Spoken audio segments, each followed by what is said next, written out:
gumawa ako ng isang healthy and low carb lasagna na zucchini. So una, gigisa muna ako ng spring onion.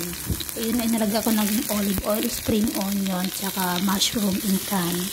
And then spinach. Gigisa lang natin yan muna.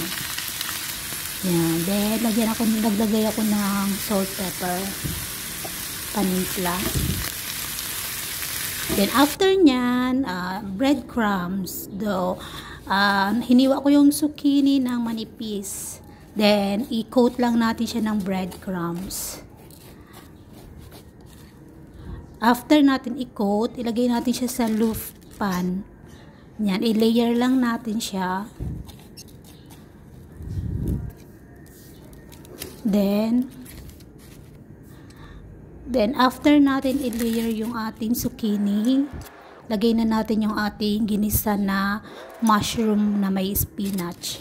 Then i-layer ulit natin yung isa pang zucchini na may breadcrumbs.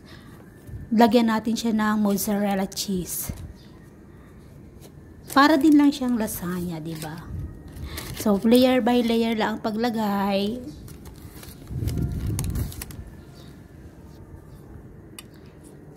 Kaibahan lang niya is wala siyang meat. So ang ginamit natin ay gulay. Then lagyan natin sa ibabaw ng maraming mozzarella cheese. Ayan, may isang layer pa palang zucchini. Then sa top, ilagay na natin yung mozzarella cheese na marami at saka babawan din natin siya ng breadcrumbs para hindi masunog yung cheese natin. So, after nyan, i-bake na natin siya sa 250 for 30 minutes lang. Then, after, okay na siya yan. Ito yung aking low carb lasagna, zucchini lasagna loaf.